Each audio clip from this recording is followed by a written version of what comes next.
Welcome to a very special episode of my training running vlog, as years and years of preparation have led up to this week racing Tour des Géants and also running in the Alps at Tour du Mont-Blanc.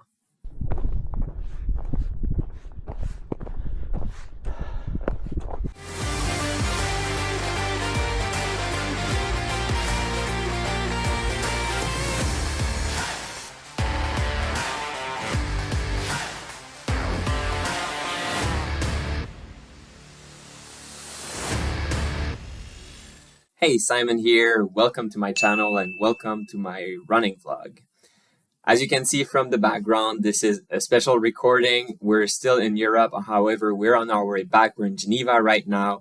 I'm recording this less than 30 hours after finishing Tour des Géants in the Alps. On this channel, I post about my ultra running adventure, racing 100 mile on average every month for the past 3 years.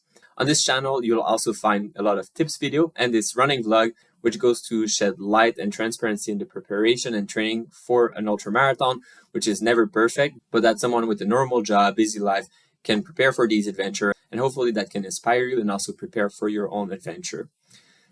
As I said, this week is very special. We're less than 30 hours after completing Tour des Géants, which was for me the big race that I've been dreaming about for pretty much my whole ultra running career. It's a 200 mile in the Alps with about 80,000 feet of elevation gain, which is a lot. And the other thing that we did was an attempt at Tour du Mont-Blanc self-support, not UTMB itself, but the Tour du Mont-Blanc beautiful trail in the Alps. Of course, this is all very fresh and this is a vlog format, so I'm going to be more talking about it, providing some of my favorite moments, some of my favorite footage, but I will be putting together movies of both our Tour du Mont-Blanc adventure and Tour des Géants, but that will take a couple of weeks. I have thousands and thousands and thousands of clips to go through, and obviously a 130-hour race is a lot of things happening, so I want to produce a movie that is good quality, so I'll take my time for this one. But in the meantime, I wanted to share with you what has happened over the past 2 weeks about the adventure and kind of a first impression. And it's kind of funny that in this training vlog, which I usually do 2-week segment, which is meant to cover a little bit of training, recovery, and these sorts of things, this time around, I've only been on 2 activities according to my watch, which is Tour du Mont-Blanc and Tour des Géants. Of course, mileage-wise, it adds up to about 300 miles, and I think something like 100,000 feet of elevation gain. So a lot has been happening in these 2 activities. And so first, let's talk about Tour du Mont-Blanc. And I mean, let's break the news. This was a big trip for both Nora and I. We actually haven't been traveling abroad together ever. This is our first time traveling abroad in over 6 years of knowing each other. So it was a very special trip to go to Europe together and have this adventure. And something that she wanted to do was Tour du Mont-Blanc. And of course, I'm happy to do that too. So when the opportunity to race Tour des Géants happened, then we felt that was a perfect opportunity. Let's do both of them. And it started great. We organized it by ourselves, and I'm happy to make a video about that someday. We're definitely not the expert on Tour du Mont-Blanc, but it turned out to be logistically not so complicated to do by yourself. You can pay for a tour, and I think that will be a great opportunity too. But we were too late for that, and we were able to find accommodation and kind of organize our days in a smart way. So we flew to Geneva, took a bus all the way to Courmayeur, which was pretty simple because the tunnel back then was still open, the tunnel between Chamonix and Courmayeur, which was closed later, which we can talk about. But that was pretty simple. Then we started running. It was beautiful. It was everything we were hoping for. It was very exciting. Our first half day, we had really nice weather. We had a really nice run all the way to Montet, I think, which was this nice little gîte. I think we didn't really know what to expect from staying in these places, but it was really a cool opportunity to meet people in the evening, to have dinner together, to relax, to have a good night's sleep, to be able to run the next day. And then the next day happened, and the next day happened, and that's where the trip took a turn for the worst. Unfortunately, Nora twisted her ankle, and she probably tore something in the ankle. She was definitely injured, and she had a pretty substantial injury. It was difficult to know at the time how severe it was. And of course, you're on the trail, you're in the mountains. So we still made our way all the way to Les Ouches. So it was a pretty big day, but we could tell that something was definitely wrong. And then the question was, how bad was it? And it's really sad.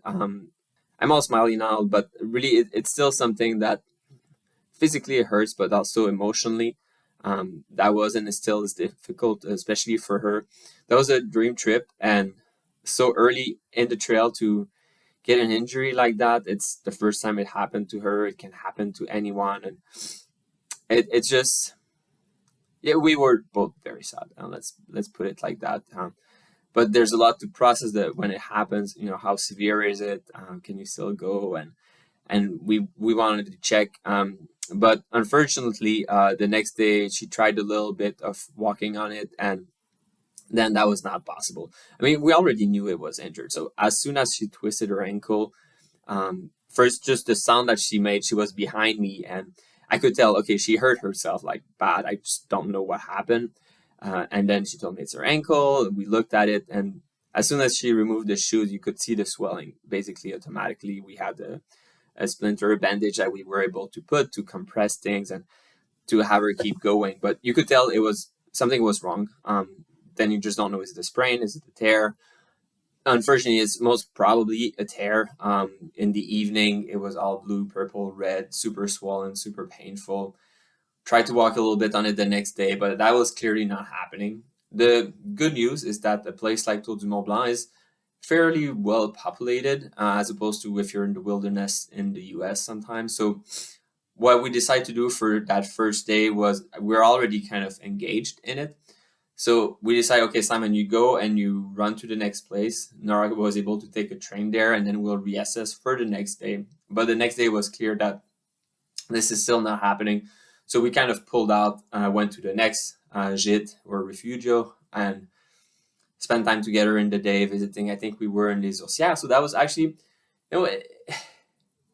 we tried to make the most out of it. And running Tour du Mont Blanc was the dream, and the dream was pulled away from Nora. And hopefully, you can join me in wishing her prompt recovery. And the reality is, we're not rich. We don't have so many vacation days. We don't have so many opportunities to come in Europe. Again, that's the first time we have that opportunity ever together. So we don't know if we'll ever be able to come back and try Tour du Mont Blanc. We told each other we would try, but it's difficult. It's difficult to deal with that. But at the same time, I hope you know from my channel and just all of these things that nothing will always be perfect, and sometimes you have to make do with imperfection of life and make the most out of it. So in this case, what we tried to do was, well, look, we're still in Europe, we're still in the Alps, so let's enjoy it. And we spent the day slowly making our way to the next place, which was in La Soulie or La Foulie, I believe. Sorry if I'm mixing up the name, but spending time in Swiss town and drinking coffee, people watching, and just thinking, maybe we should move here.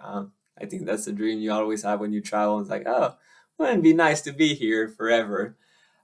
So we made the most out of it, but of course, the air was heavy with sadness and deception. And then the last day, so we were planning to do Tour du Mont Blanc in 4 days, which for us was a decent pace, but at the same time fairly casual, where we could see everything during daytime and be in time for the next place for dinner, because dinners are usually included. And the next day was coming back to Courmayeur. But the weather turned to shit, and the forecast was really bad for the day. And that's where I realized, look, I'm racing next week. Well, I think it was in 2 days or 3 days in the Alps. And I think I need a dress rehearsal in the rain, because I could tell that the forecast weather for my race would be pretty bad. So we decided to split way again for that last day. And that was not, that was definitely not, oh, let's enjoy the Alps. For me, it was really okay, let's see how conditions are over here. And very quickly, what I realized was, okay, I could tell in the air, and I think I have a fair amount of experience in the mountain. I could tell in the air that snow is pretty close. It was not snowing on the skull that I did on that day, but it was pretty cold. It was very rainy. And I could tell, yeah, there's definitely a risk that it would snow during the race, even though they didn't forecast rain even though they didn't forecast snow per se for the race at that time. They did forecast some rain, and I felt, whoa, when we go up there, it could actually be winter condition. So I was really happy that I took this kind of day as training run and gear testing run as to what I had. And what I realized very quickly was I need micro spikes, and I don't have them there at home, and I need a better jacket because that will not be enough if I'm 5 days in that kind of weather. So that's what we did. We got some extra gear right before the race, right before Tour des Géants, and that turned out to be like a total life changer, a total lifesaver for the race because the conditions were very bad this year at Tour des Géants. So Tour du Mont-Blanc, I will put a movie together. I'm very sad about it. Not the outcome we were hoping for, and hopefully we can come back someday. I don't know when, but still a cool adventure to be in the Alps with Nora and traveling together. And now we switch to Tour des Géants. And Tour des Géants, it's a quite special story for me. So Tour des Géants is actually the first trail run and ultramarathon I ever heard of. So I lived in Europe for my PhD, and at the time, or at some point, I was dating someone from Italy who happened to have a summer house in Cogne in Vallee d'Aosta, which is where Tour des Géants is. We went there 1 week in summer for vacation, and then there were these runners or hikers. They look more like hikers than runner, honestly, from my inexperienced eye. And they were looking pretty rough, and I was curious, like, what's going on here? And it's like, oh yeah, it's this like crazy race. Like they run 300 kilometers all over the place in Vallee d'Aosta. I was like, oh, okay, like that sounds stupid. And I think a lot of us have that kind of that race that maybe it's Leadville that you heard about when you read Born to Run, and now you want to run Leadville because it's very special. Well, that special race for me was Tour des Géants.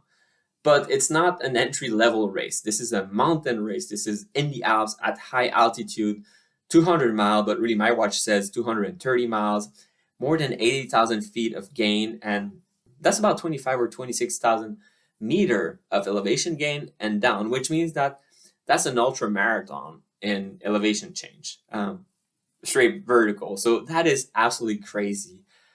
So I always felt I was underprepared, not quite ready for it. But of course, I've trained a lot. If you follow this vlog, if you follow my channel, I have a lot of races now under my belt. And I felt, I'm a decently good mountain guy. I'm pretty fit. I can go for it. And I went for it, but was very nervous. It felt that this would be my first DNF.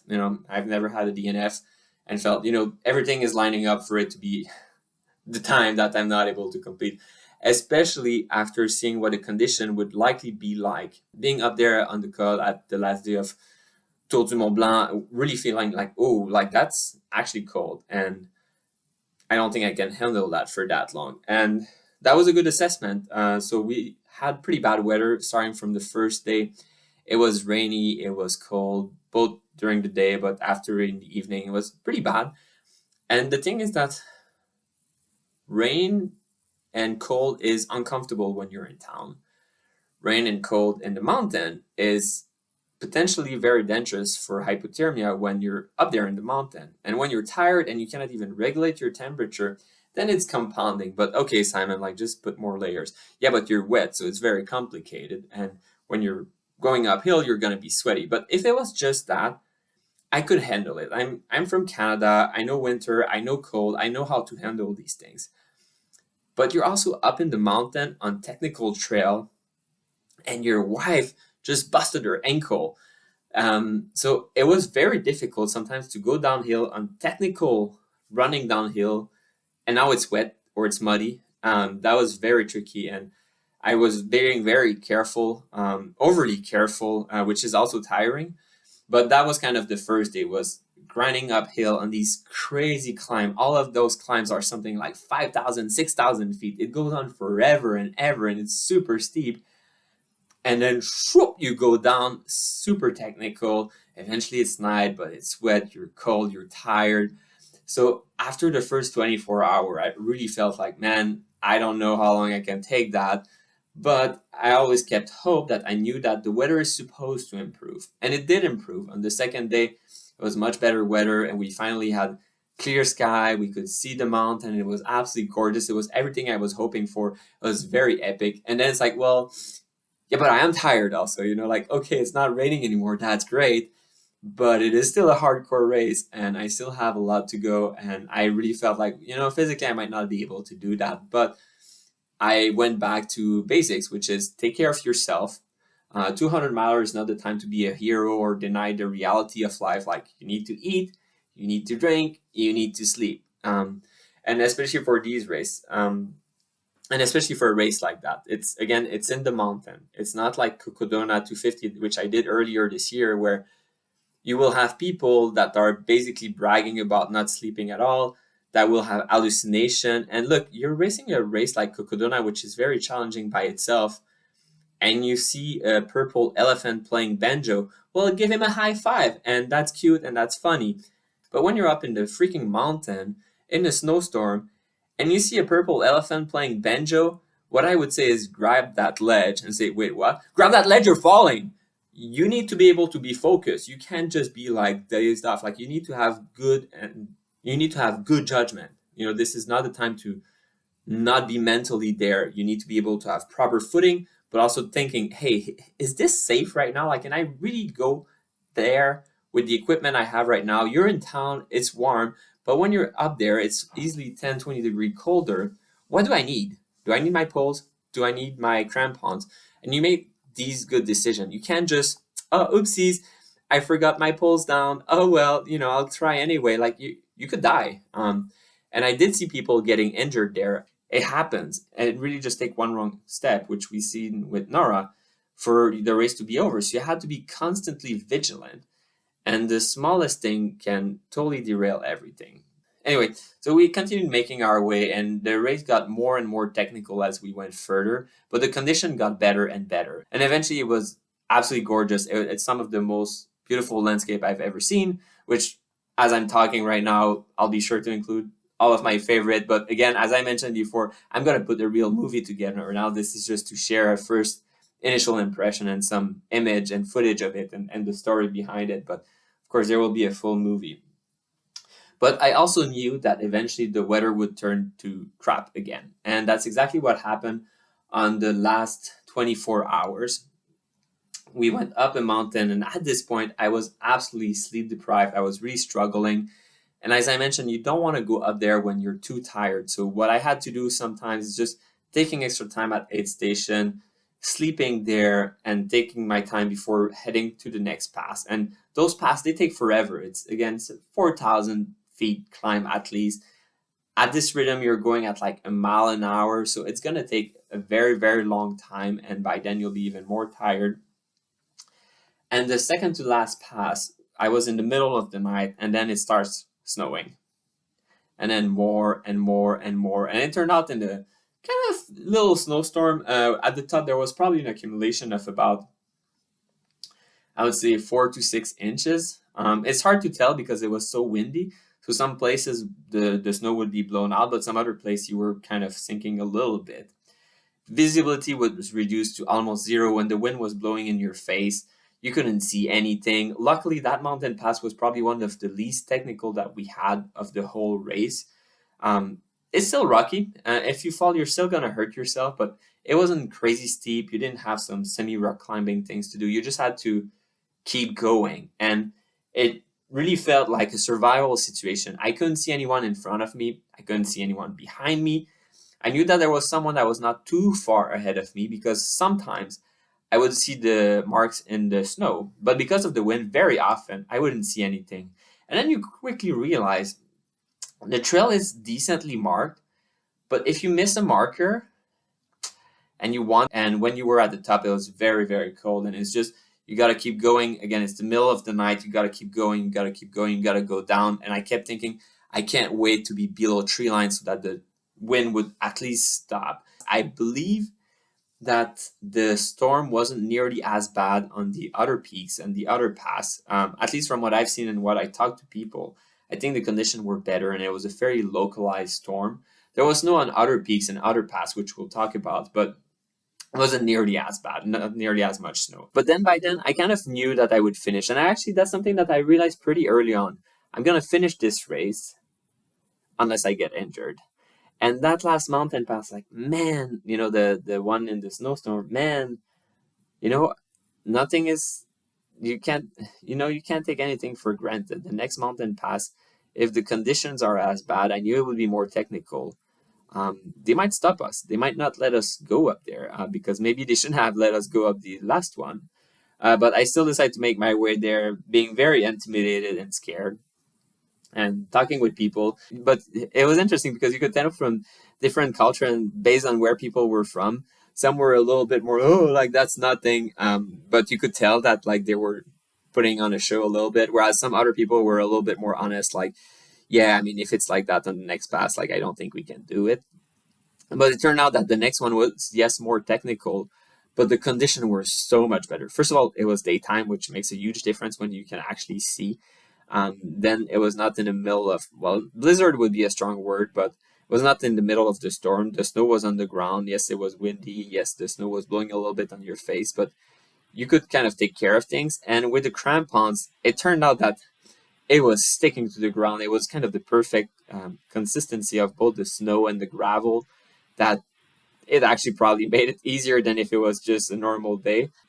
I was scared going up there. I was really scared, safety wise, not just finishing or not finishing. Like at some point, it's also I don't want to die.